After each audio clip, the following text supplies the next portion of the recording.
Three common themes may be seen to run through the first reading and the gospel text of today. These are the dichotomy between word and action being a scandal and so causing others to stumble, and actions that must be performed without expectation of reward.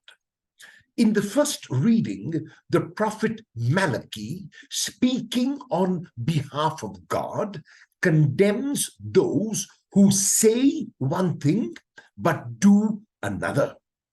They attempt to cheat God by keeping for themselves what is good and offering to God what is tainted.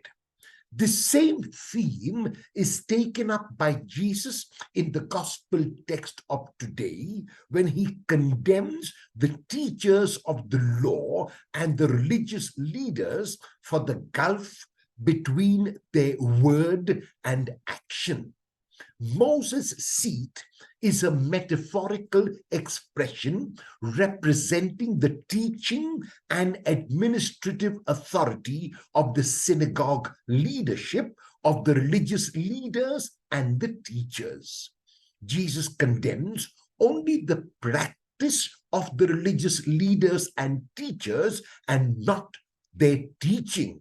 As a matter of fact, he asks his disciples to follow their teaching and not to follow their actions.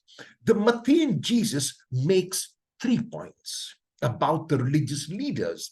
And the first is that they say but do not do. The second is they burden others while failing to act themselves.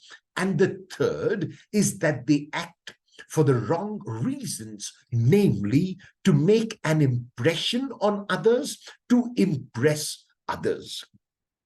The term phylacteries is the term that Matthew uses for tefillin, which is a small leather box containing portions of the Torah, which is from Exodus chapter 13, verses 1 to 16, Deuteronomy chapter 6, verses 4 to 9, and 11, 13 to 32.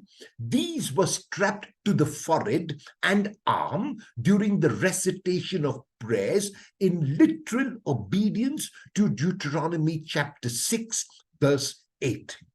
The tassels were attached to the prayer shawls, and the most important seats in the synagogue refer to the place of honor at the front facing the congregation, occupied by teachers and respected leaders. The term rabbi was a title of honor. Just as the priests at the time of Malachi were responsible for leading others astray because of their scandalous deeds, so the religious leaders at the time of Jesus led people away from rather than to God.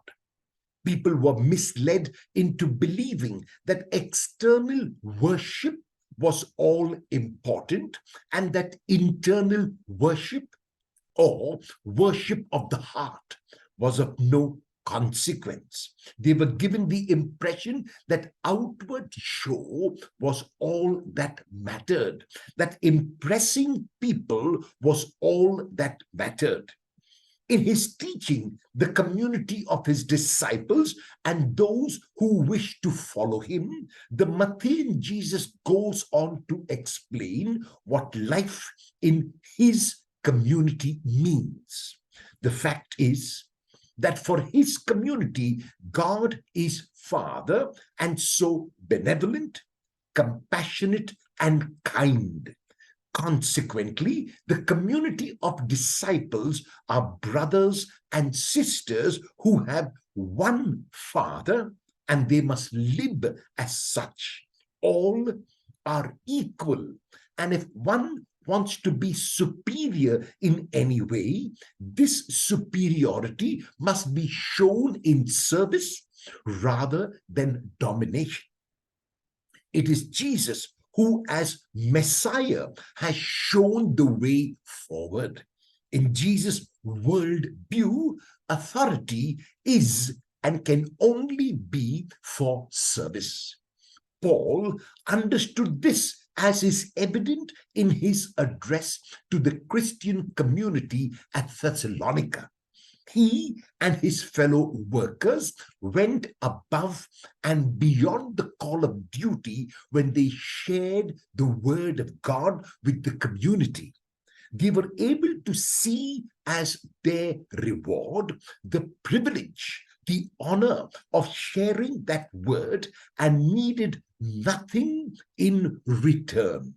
If there was to be a reward, it was that the community accepted their proclamation as having been inspired by God and letting it affect their lives in a very positive manner. The readings of today are calling for a correlation between our words and our actions. It is easy to say, but difficult to do. It is easy to preach, but difficult to practice. The way to ensure that what we say and what we do will be correlated is to first do and then say. Or rather, we must not say, but let our words be proved by our actions. We will then be the inspiration and not the scandal that we ought to be. We will then live as brothers and sisters of one Father in heaven, which we are. The readings of today are also calling us to realize that our call to live this life is a privilege and an honor, and that living it is all the reward that we will ever need. We will not ask God for any other reward except the grace and honor that we have been given to do what we do. Will your actions and your words coincide today? Will you first do and then say?